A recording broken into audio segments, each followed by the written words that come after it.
Yeah, uh, welcome once again, viewers.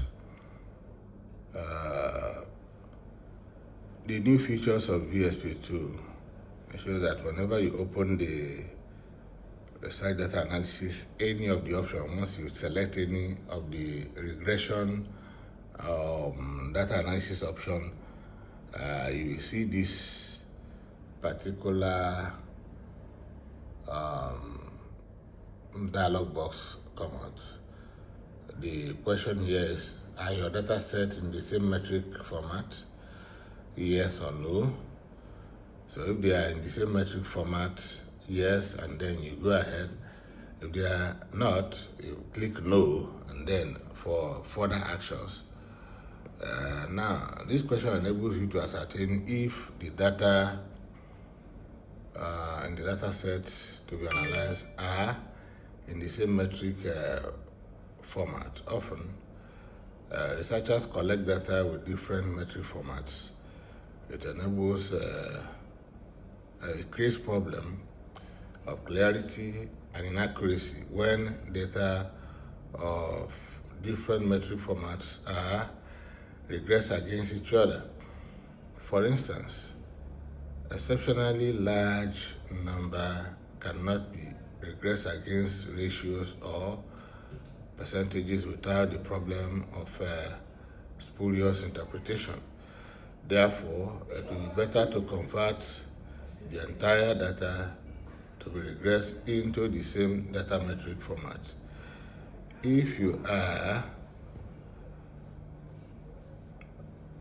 already in the same metric format, type yes, the Y, or yes, and then click OK. S, that's if you want to convert them to the same metric format, you type no. So then, once you do this, you are now faced with a second dialog box. This one says, do you want to convert them to the same metric type? You type yes or no. If you want to convert them, of course, you type yes. If not, you simply just type no, and then you continue with your processing. Then after you have elected to convert data at the first dialog box, this second dialog box will appear for you to confirm your choice. This time around, you type yes to proceed with data conversion. Now that will still take us to another dialog box. This time around, the dialog box is for you to enter the name of the data set which you want to convert. When you enter the name, you click load file. Now let's see what was written there. After you have chosen to convert your data, this dialog will appear. Simply enter the data set file name without the XLSS extension and click load file. You can see the load file there just beside the name box. So, for instance, if your data set file name is crosssec.xlss, remember this crosssec is CROSS-SEC. Now, just type crosssec and click load file. You don't need to put the .xlss there. This will load the file if it exists, and the file attributes will be displayed under 6 column heads as shown below. Yeah, so the column head that it will show you is the variable, and that's the names of the variables that you use will be displayed under the heading, under this heading. Then the next column will be the type. Now this will show you the type of variable that particular variable is.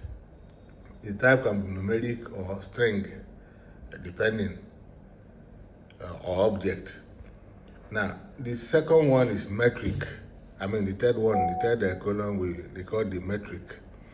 The metric defines the type of metric used if defined during the initiation during the initiation stage. The metric can be log,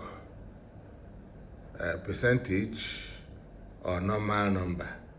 So it can be, metric can be log, percentage, or normal number. Now, after the metric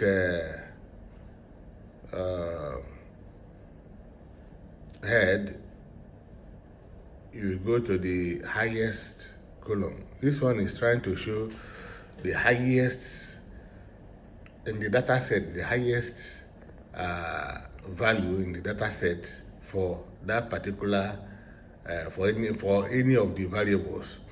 This column shows the highest value of that variable group to guide the user when performing the data conversion process. Now, it will also show you the lowest under the lowest column.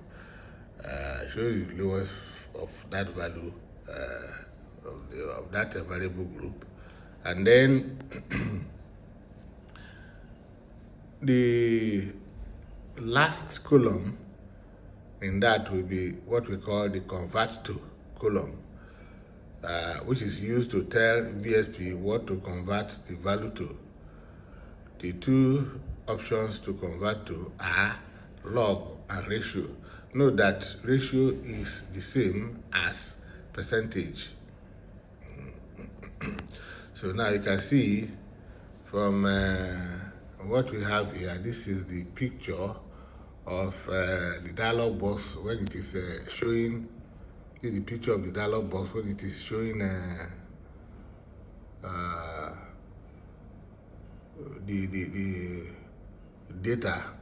You can see the variable. Look at the names under the variable. You see OBS means the observation. Profit is numeric and type, and then entity is object, that is a string. Here is also object, which is also a string, sort of. Then pre-tax 1 is object, pre-tax 2 object, pre-tax 2 object, and then incentive numeric, just like that. Yeah, sometimes what a calls object will depend on what it interprets it to be, but in this particular one, we have the pre-tax 1, pre-tax 2, pre-tax 3. They are all numeric, as we can see here. Then we can see when we look at the metric, nothing was written there because they were not defined right from the origin.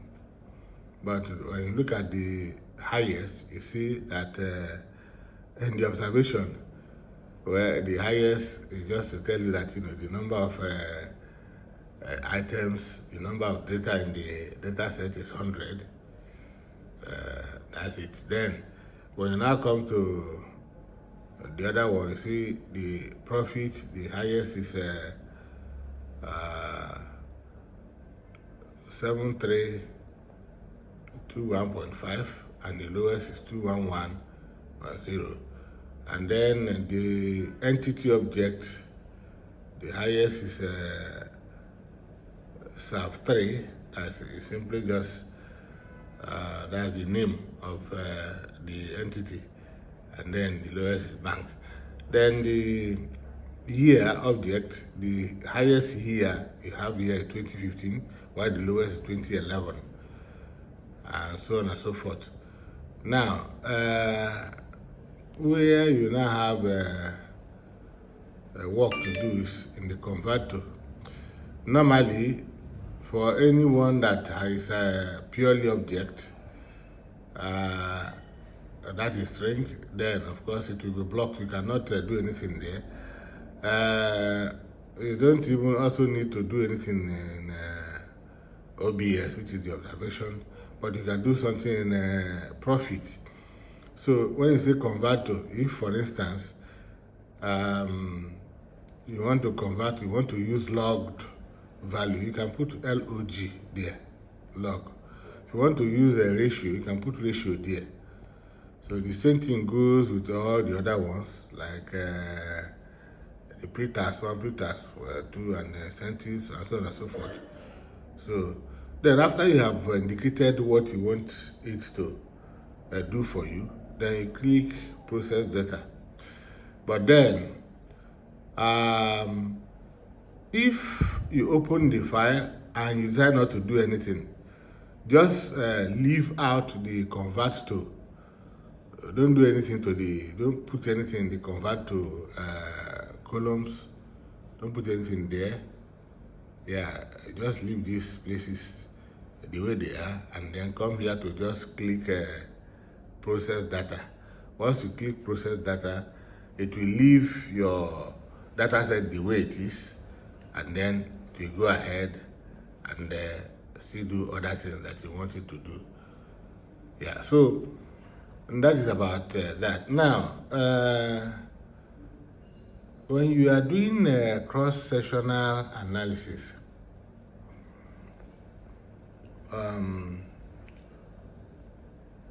for panel data and cross-sectional analysis, the first dialog box that you see will show up as follows. And exactly what is written there is that ensure that your data set contains the entity and year column, type Y to proceed, or N to abort.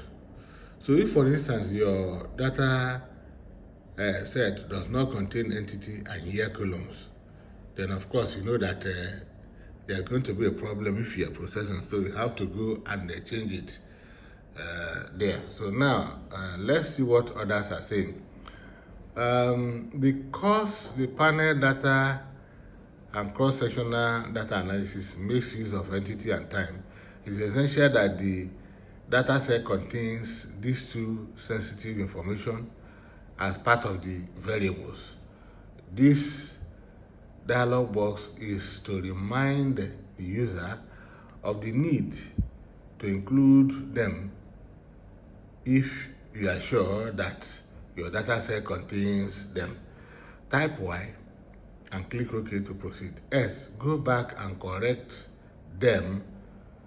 It is more appropriate to give the name, entity, and year to the entity and time variables columns instead of firm and period or time, to align with the suggestions presented by the data definition form of VSP 2.0.